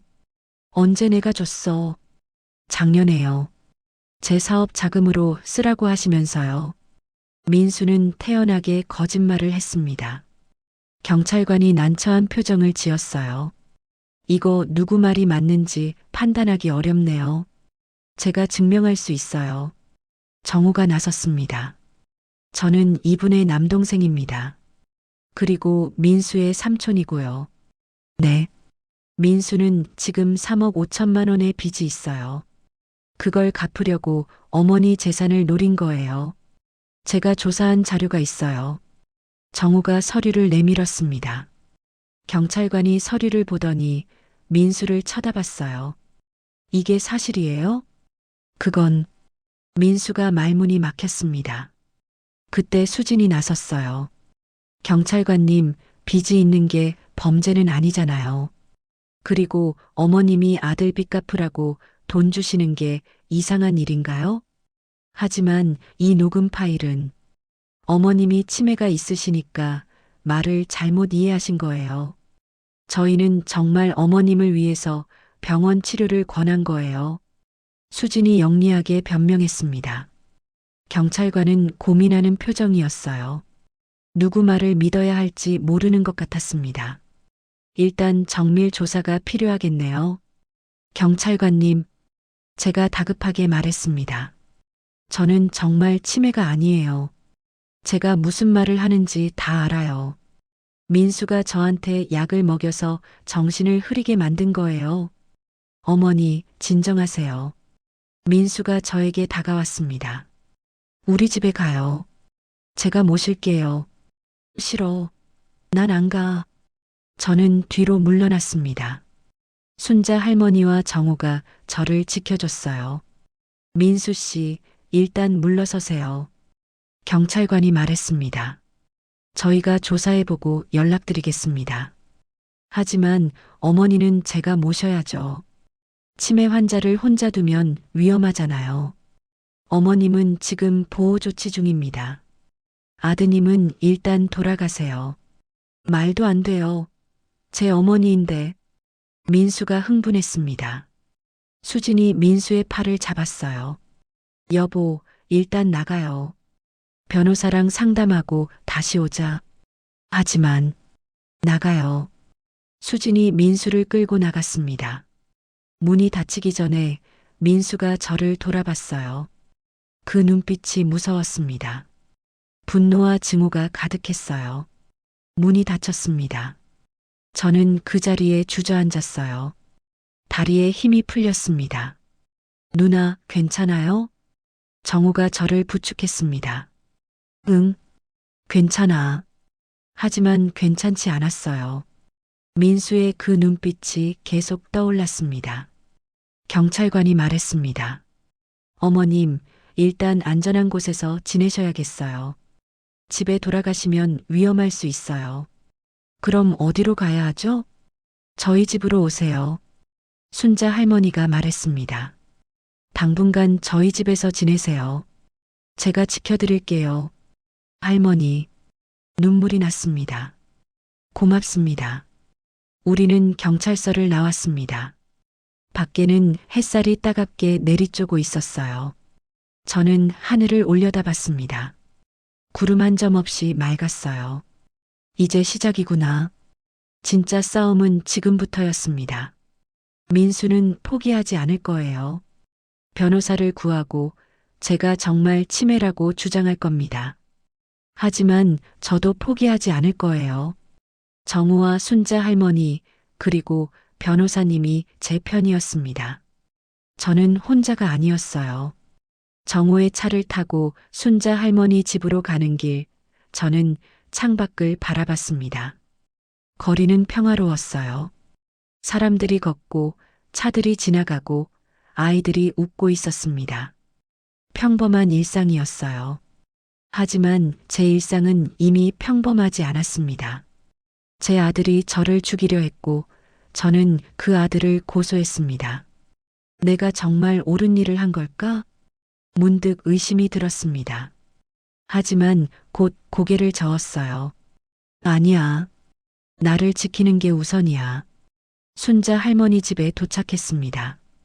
작지만 따뜻한 집이었어요.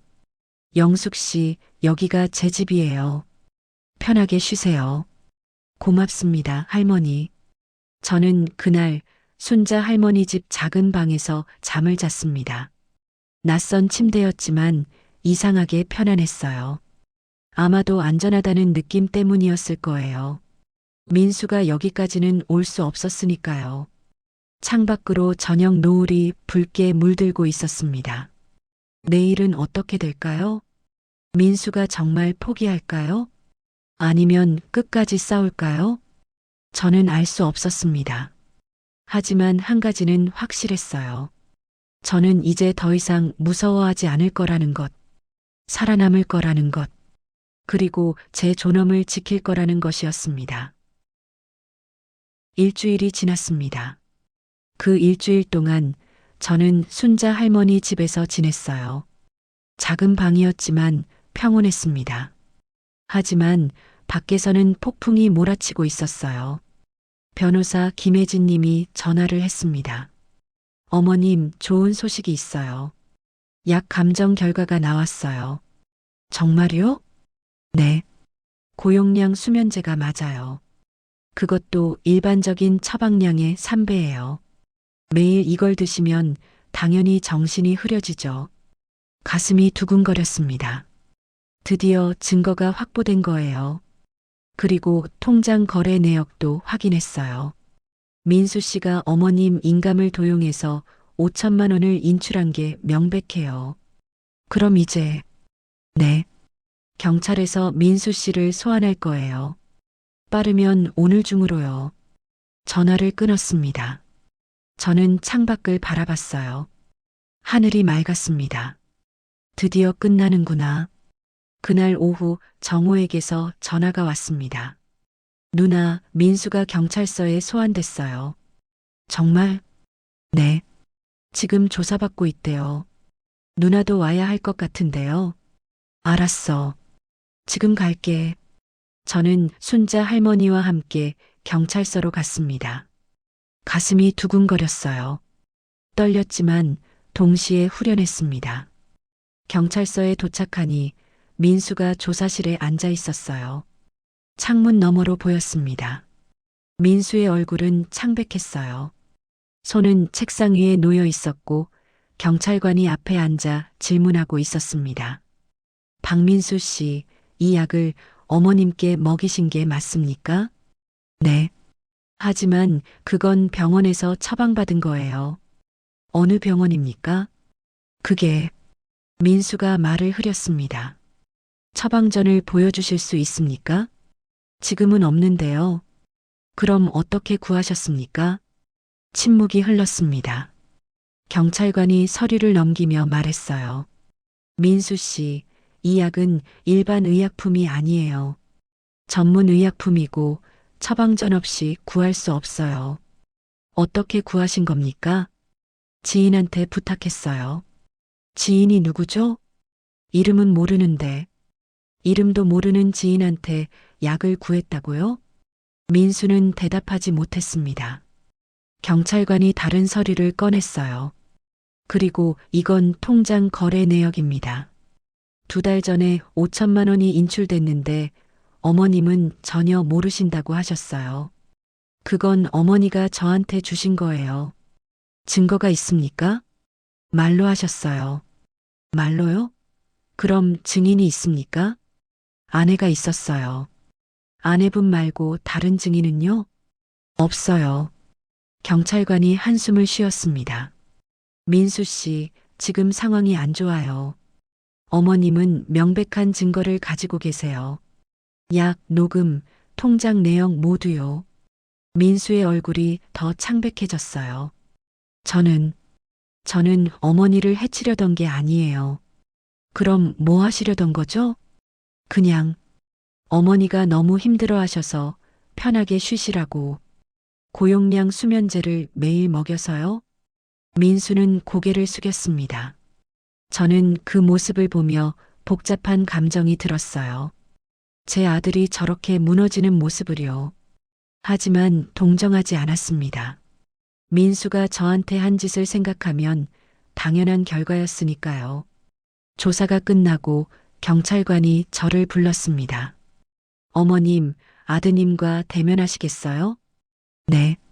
들어오세요. 저는 조사실로 들어갔습니다. 민수가 의자에 앉아 있었어요. 고개를 숙이고 있었습니다. 저는 민수 맞은편에 앉았습니다. 둘 사이에 책상이 있었어요. 하지만 그 거리가 천리처럼 느껴졌습니다. 민수야. 제가 먼저 입을 열었습니다. 민수가 고개를 들었어요. 눈이 충혈되어 있었습니다. 왜 나한테 이럴 수 있었니? 민수는 대답하지 않았습니다. 나는 너를 낳아서 평생 키웠어. 내 아버지가 폭언하고 외도할 때도 너 때문에 참았어. 너만 잘 되면 된다고 생각했어. 눈물이 났습니다. 하지만 참았어요. 그런데 넌 날 죽이려고 했어. 약으로 정신을 망가뜨리고 정신병원에 가두려고 했어. 내 돈도 빼앗으려고 했고. 어머니, 왜 그랬어? 내가 뭘 잘못했니? 민수가 입을 열었습니다. 목소리가 떨렸어요. 어머니는 잘못한 게 없어요. 그럼 왜? 저는 돈이 필요했어요. 빚이 너무 많았어요. 그래서 날 해치려고 한 거야? 민수는 고개를 숙였습니다. 어머니가 너무 오래 사셨어요. 그 말에 가슴이 찢어졌습니다. 뭐라고? 어차피 어머니 재산은 제 거잖아요. 어머니가 돌아가시면요. 믿을 수 없었습니다. 제 아들이 평생 사랑했던 아들이 이런 말을 하다니요. 그래서 내가 빨리 죽기를 바란 거니? 민수는 대답하지 않았습니다. 하지만 침묵이 대답이었어요. 저는 한참 동안 말을 잇지 못했습니다. 충격이 너무 컸어요. 민수야, 너는 언제부터 이렇게 변한 거니? 저는 변한 게 아니에요. 뭐, 저는 원래 이랬어요. 어머니가 모르셨을 뿐이에요. 등골이 오싹했습니다. 아버지가 돌아가실 때도 저는 슬프지 않았어요. 그냥 재산이 얼마나 남았는지만 궁금했어요. 민수야. 그리고 어머니한테도 사랑 같은 건 없었어요. 그냥 나중에 재산 받을 사람이었을 뿐이에요. 눈물이 흘러내렸습니다. 제가 평생 사랑했던 아들이 저를 이렇게 생각하고 있었다니요. 넌 처음부터 날 사랑하지 않았던 거니? 모르겠어요. 사랑이 뭔지 잘 모르겠어요. 절망이 밀려왔습니다. 하지만 동시에 이상하게 후련하기도 했어요. 이제 알았으니까요. 민수가 어떤 사람인지요. 알았어, 민수야. 저는 일어섰습니다. 나는 이제 너를 용서하지 않을 거야. 어머니, 넌 내 아들이었지만 이제는 아니야. 넌 날 죽이려고 한 범죄자일 뿐이야. 민수의 얼굴이 일그러졌습니다. 어머니, 제발 고소를 취하해 주세요. 제가 잘못했어요. 이제 와서 정말 잘못했어요. 다시는 안 그럴게요. 제발. 민수가 울기 시작했습니다. 하지만 저는 마음이 움직이지 않았어요. 민수야, 넌 내가 오래 살았다고 했지. 그래, 나는 아직 죽고 싶지 않아. 나는 더 살고 싶어. 너 때문에 죽고 싶지 않아. 어머니, 그리고 넌 감옥에 가야 해. 내가 한 짓에 대한 대가를 치러야 해. 저는 조사실 문을 열고 나갔습니다. 복도에서 정우와 순자 할머니가 기다리고 있었어요. 누나, 괜찮아요? 응, 괜찮아. 정우가 제 어깨를 감싸주었습니다. 그때 조사실에서 경찰관이 나왔어요. 어머님, 아드님을 긴급 체포하겠습니다. 네. 살인 미수, 사기, 재산 횡령 혐의입니다. 경찰관들이 조사실로 들어갔어요. 잠시 후 민수가 수갑을 찬 채 끌려 나왔습니다. 민수가 저를 봤어요. 눈물을 흘리고 있었습니다. 어머니, 어머니.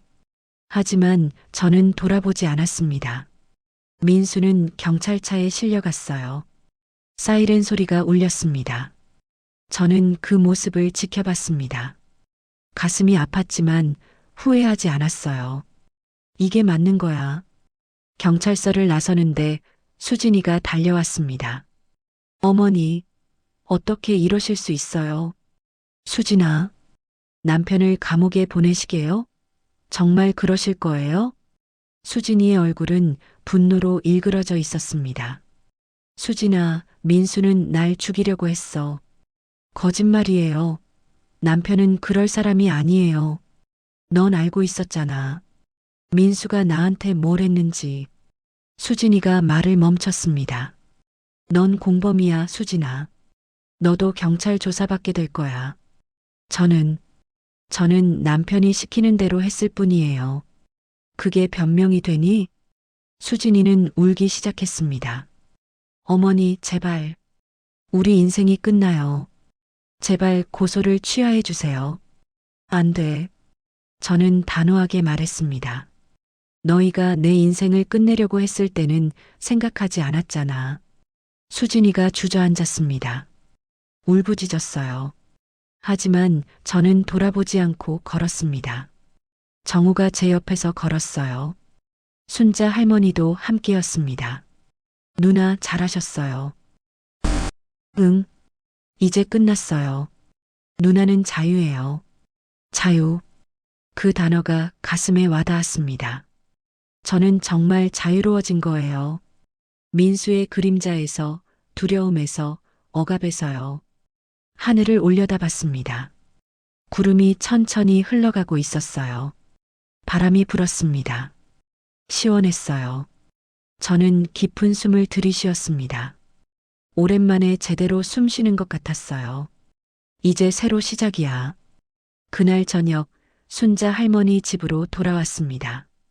할머니가 저녁을 차려주셨어요. 영숙 씨, 많이 드세요. 오늘 고생 많으셨어요. 고맙습니다, 할머니. 저는 밥을 먹었습니다. 오랜만에 제대로 맛을 느끼며 먹었어요. 식사 후 저는 작은 방에 들어갔습니다. 침대에 앉아 휴대폰을 봤어요. 변호사님에게서 문자가 와 있었습니다. 어머님, 오늘 수고 많으셨어요. 이제 재판만 남았어요. 증거가 확실하니 걱정 마세요. 재판. 민수가 법정에 서게 되는 거예요. 그리고 판결을 받을 거고요. 저는 휴대폰을 내려놓았습니다. 그리고 창밖을 봤어요. 달이 떠오르고 있었습니다. 화냈어요. 민수야, 넌 감옥에서 뭘 생각할까? 문득 궁금했습니다. 민수가 감옥에서 후회할까요? 아니면 여전히 저를 원망할까요? 모르겠습니다. 하지만 상관없었어요. 중요한 건 제가 살아남았다는 거예요. 그리고 이제 제 삶을 살 수 있다는 거요. 저는 침대에 누웠습니다. 눈을 감았어요. 오랜만에 편안하게 잠들 수 있을 것 같았습니다. 내일은 또 어떤 날이 기다리고 있을까요? 모릅니다. 하지만 두렵지 않았어요. 이제는 제가 제 인생의 주인이니까요. 창밖에서 바람 소리가 들렸습니다. 나뭇잎이 바스락거렸어요. 평화로운 소리였습니다. 저는 그 소리를 들으며 잠들었어요. 꿈속에서 저는 자유로웠습니다. 날아가고 있었어요. 높은 하늘 위로요. 아무도 저를 잡지 못했습니다. 저는 자유로웠어요. 정말로, 진짜로 자유로웠습니다. 3개월이 지났습니다. 재판이 있었어요. 법정에 섰습니다. 판사님 앞에서, 검사님과 변호사님 앞에서 그리고 민수 앞에서요. 민수는 죄수복을 입고 있었습니다. 수갑을 차고 있었어요. 저를 봤지만 저는 돌아보지 않았습니다. 증인으로 나가서 증언했어요. 제가 겪은 일들을요. 민수가 저한테 약을 먹였어요. 제 정신을 흐리게 하려고요. 제 돈을 몰래 빼갔어요. 5천만 원이나요. 저를 정신병원에 보내려고 했어요. 강제로요. 목소리가 떨렸지만 끝까지 말했습니다. 판사님이 판결을 내렸어요. 피고인 박민수는 살인 미수, 사기, 재산 횡령 혐의로 징역 5년을 선고한다. 5년. 민수는 5년 동안 감옥에 있게 되는 거예요. 법정을 나오는데 민수가 저를 봤습니다. 마지막으로요. 어머니. 하지만 저는 대답하지 않았습니다. 그냥 걸어 나왔어요. 밖에는 정우와 순자 할머니가 기다리고 있었습니다. 누나, 끝났어요. 응, 끝났어. 정말 끝났습니다. 이제 새로운 시작이었어요. 순자 할머니 집에서 한 달을 더 지냈습니다. 그러다가 제 집으로 돌아왔어요. 민수가 살던 그 집으로요. 처음에는 무서웠습니다. 민수의 흔적이 남아있을까 봐요. 하지만 정우가 미리 집을 정리해 놨어요. 민수의 물건들은 모두 치웠고 집을 깨끗하게 청소해 놨습니다. 누나, 이제 누나 집이에요. 누나 혼자만의 공간이에요. 고마워, 정우야. 저는 집을 둘러봤습니다. 낯설었지만 동시에 익숙했어요. 제 집이었으니까요. 침실로 들어갔습니다. 침대에 앉아 창밖을 봤어요. 햇살이 따스하게 들어왔습니다. 이제 진짜 내 인생을 살 수 있어. 그날부터 새로운 일상이 시작됐습니다. 아침에 일어나면 제일 먼저 창문을 열었어요. 신선한 공기를 마셨습니다. 간단한 아침 식사를 했어요. 토스트와 우유, 과일 조금이요. 예전에는 민수를 위해 아침을 차려야 했지만 이제는 제가 먹고 싶은 것만 먹었습니다. 식사 후에는 산책을 나갔어요. 아파트 근처 공원으로요. 공원에는 나이 든 분들이 많았습니다. 운동하시는 분들, 산책하시는 분들, 벤치에 앉아 이야기하시는 분들이요. 저도 그중 한 명이 됐어요. 어느 날 벤치에 앉아 있는데 한 할머니가 말을 걸었습니다. 여기 자주 오시나 봐요? 네, 요즘 매일 와요. 저도 매일 와요. 집에만 있으면 답답해서요. 저도 그래요. 그렇게 대화가 시작됐습니다. 할머니 이름은 이정숙 씨였어요. 72세였습니다.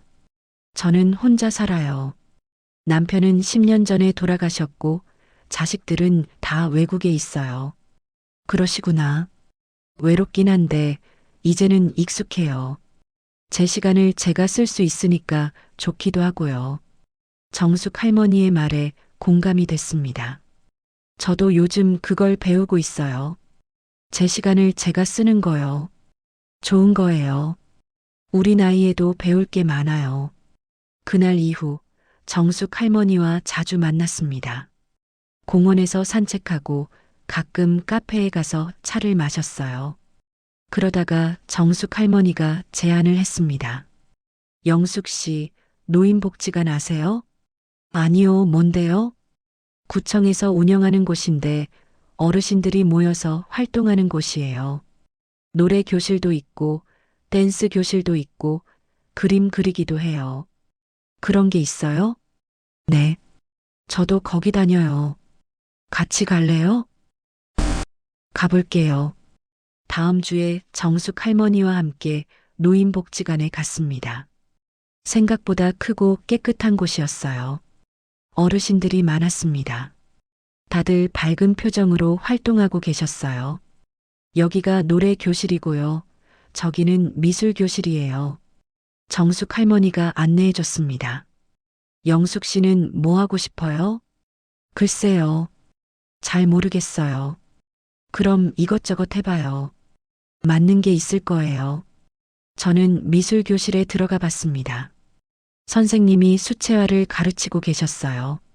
어르신, 그림 그려보실래요? 저는 그림을 한 번도 그려본 적이 없는데요. 괜찮아요. 다들 처음이에요. 선생님이 웃으며 말했습니다. 저는 조심스럽게 자리에 앉았어요. 캔버스와 물감, 붓이 놓여 있었습니다. 내가 그림을 그려? 낯설었습니다. 평생 요리하고 청소하고 빨래하는 것만 했는데 그림을 그린다니요. 하지만 붓을 들었어요. 물감을 찍어서 캔버스에 터치했습니다. 파란색 물감이 흰 캔버스 위에 번졌어요. 신기했습니다. 그날 저는 2시간 동안 그림을 그렸습니다. 무엇을 그린 건지 잘 모르겠지만 제 손으로 만든 뭔가가 캔버스 위에 있었어요. 영숙 씨, 잘 그리셨어요. 선생님이 칭찬해 주셨습니다. 정말요? 네. 색감이 좋아요. 자주 오세요. 가슴이 뿌듯했습니다. 누군가에게 칭찬받은 게 얼마만인지 몰랐어요. 그날부터 저는 일주일에 3번씩 노인복지관에 갔습니다. 그림 그리는 시간이 기다려졌어요. 그림을 그리면서 제가 평생 억눌러 왔던 뭔가가 풀려나가는 느낌이었습니다. 색을 칠하면서 저는 자유로워졌어요. 어느 날 순자 할머니가 전화를 했습니다. 영숙 씨, 다음 주 토요일에 시간 있어요? 네, 있어요. 우리 집에 올래요? 친구 몇 분 초대했는데 영숙 씨도 오시라고요. 저도요? 네. 꼭 오세요. 토요일이 됐습니다. 저는 순자 할머니 집으로 갔어요. 문을 열자 따뜻한 음식 냄새가 났습니다. 영숙 씨, 어서 와요. 순자 할머니가 반갑게 맞아줬습니다. 거실에는 이미 여러분이 앉아 계셨어요. 다들 할머니, 할아버지들이었습니다. 여러분, 영숙 씨예요. 제가 말씀드렸죠? 아, 그분이. 한 할머니가 반갑게 인사했습니다. 앉으세요, 영숙 씨. 우리 오늘 같이 점심 먹어요. 식탁에는 음식이 가득했습니다. 순자 할머니가 준비한 음식들이에요. 우리는 함께 식사를 했습니다. 이야기를 나눴어요. 저는 위층에 사는 김진수예요. 78살이에요. 저는 박미란이고요. 75살이에요. 다들 비슷한 나이 또래였습니다. 그리고 비슷한 처지였어요. 저는 남편이 3년 전에 돌아가셨어요. 자식들은 서울에 있고요. 저는 자식이 없어요. 평생 혼자 살았어요. 저는 자식이 있긴 한데 연락이 끊겼어요. 5년째요. 각자의 이야기를 들으며 저는 깨달았습니다. 다들 외롭고 다들 힘들었다는 것을요. 하지만 여기 모여서 함께 밥을 먹고 이야기하고 웃으면서 우리는 덜 외로워졌어요. 영숙 씨도 힘드셨죠? 순자 할머니가 물었습니다. 네, 힘들었어요. 다 알아요. 우리 영숙 씨 얼마나 고생했는지. 이제는 괜찮아요. 그래요. 이제 우리가 있잖아요. 미란 할머니가 제 손을 잡았습니다. 우리가 영숙 씨 가족이에요. 이제 눈물이 났습니다. 하지만 슬픈 눈물이 아니었어요. 고마운 눈물이었습니다. 고맙습니다. 정말로요. 고마워할 거 없어요. 우리 서로 돕고 사는 거죠. 그날 이후 우리는 자주 모였습니다. 한 달에 한 번씩 돌아가면서 각자 집에서 모임을 가졌어요. 때로는 함께 영화를 보러 갔고 때로는 근처 공원에 나들이를 갔습니다. 저는 더 이상 혼자가 아니었어요. 6개월이 지났습니다. 어느 날 정우가 전화를 했습니다. 누나, 민수한테서 편지가 왔대요. 편지? 네. 교도소에서요. 누나한테 전해달라고 저한테 보냈어요. 뭐라고 썼는데? 제가 읽어볼까요? 아니, 괜찮아.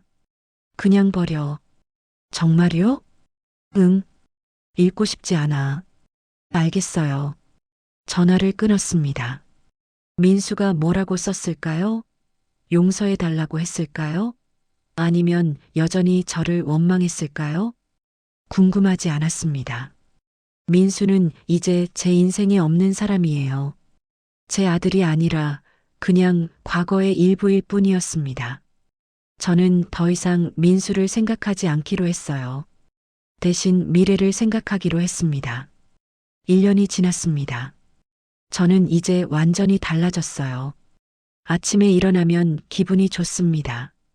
오늘은 무엇을 할까 기대가 돼요.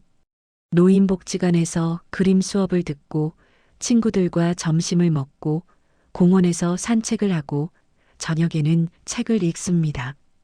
평범한 일상이지만 이 평범함이 행복이었어요. 어느 날 복지관에서 전시회가 열렸습니다. 수강생들이 그린 그림을 전시하는 거예요. 제 그림도 걸렸습니다.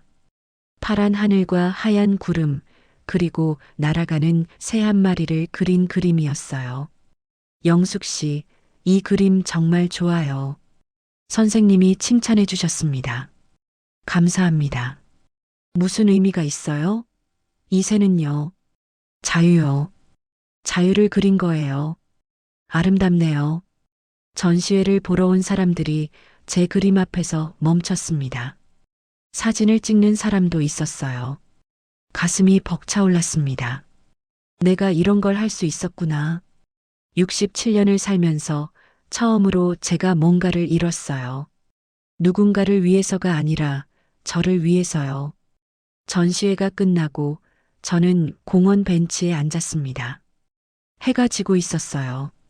노을이 아름다웠습니다. 저는 하늘을 올려다봤어요.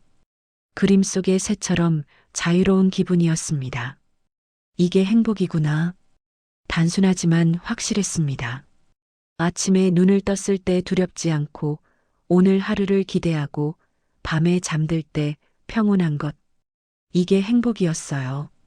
민수와 함께 살 때는 몰랐습니다. 매일 긴장하고 두려워하고 숨죽이며 살았으니까요. 하지만 이제는 알았어요. 저는 행복할 자격이 있다는 것을요. 어느 봄날이었습니다. 순자 할머니가 제안했어요. 영숙 씨, 우리 여행 갈래요? 여행요? 네. 제주도 어때요? 친구들이랑 같이요. 제주도라. 저는 제주도에 한 번도 가본 적이 없었습니다. 신혼여행도 제주도가 아니었고 민수를 키우면서는 갈 시간도 여유도 없었어요. 가요. 한 번도 안 가봤어요. 정말요? 그럼 더 가야죠. 우리는 계획을 세웠습니다. 순자 할머니, 정숙 할머니, 미란 할머니, 그리고 저까지 4명이서 가기로 했어요. 2박 3일 일정이었습니다. 출발하는 날 아침, 저는 일찍 일어났어요. 설레는 마음에 잠을 잘 수가 없었습니다. 공항에 갔어요. 비행기를 타는 것도 오랜만이었습니다. 영숙 씨, 떨려요? 순자 할머니가 물었습니다. 네, 조금요. 저도요. 나이 먹어서 여행하는 것도 참 설레네요. 비행기가 이륙했습니다. 창밖으로 구름이 보였어요. 하얀 구름 위로 날아가는 기분이었습니다. 정말로 날고 있었어요. 제주도에 도착했습니다. 날씨가 좋았어요. 바람이 불고 햇살이 따사로웠습니다. 우리는 렌터카를 빌려서 섬을 돌아다녔어요. 바다를 봤습니다. 푸른 바다가 끝없이 펼쳐져 있었어요. 영숙 씨, 바다 앞에서 사진 찍어요. 친구들이 소리쳤습니다. 우리는 바닷가에서 사진을 찍었어요. 4명이 나란히 서서 활짝 웃으며요. 그 사진 속에 저는 정말 행복해 보였습니다. 주름진 얼굴이었지만 밝게 웃고 있었어요. 눈이 초롱초롱 빛나고 있었습니다. 이게 나야. 진짜 내 모습이야. 그날 밤 숙소에서 친구들과 이야기를 나눴습니다. 영숙 씨, 요즘 정말 밝아졌어요. 미란 할머니가 말했습니다. 그래요? 네. 처음 봤을 때랑 완전히 달라요. 그때는 얼굴이 어둡고 힘들어 보였는데 지금은 빛이 나요.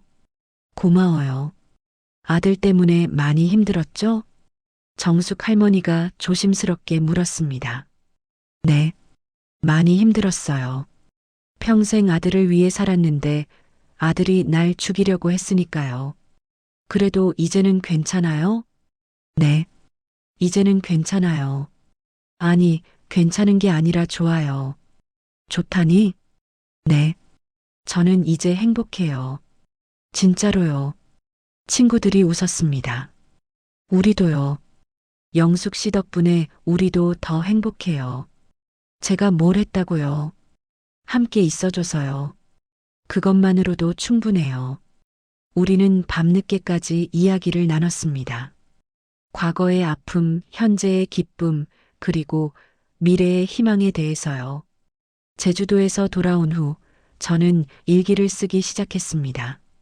오랜만이었어요. 젊었을 때 일기를 쓰다가 결혼하고 나서는 쓰지 않았거든요. 하지만 이제는 쓰고 싶었습니다. 제 이야기를요. 일기장을 펴고 펜을 들었어요. 오늘은 좋은 날이었다. 그렇게 쓰기 시작했습니다. 매일 밤 하루를 돌아보며 일기를 썼어요. 그림 수업에서 있었던 일, 친구들과 나눈 대화, 산책하면서 본 풍경들이요. 일기를 쓰면서 제 인생이 정리되는 느낌이었습니다. 과거는 과거일 뿐이고 중요한 건 지금이었어요. 그리고 지금의 저는 행복했습니다. 2년이 지났습니다.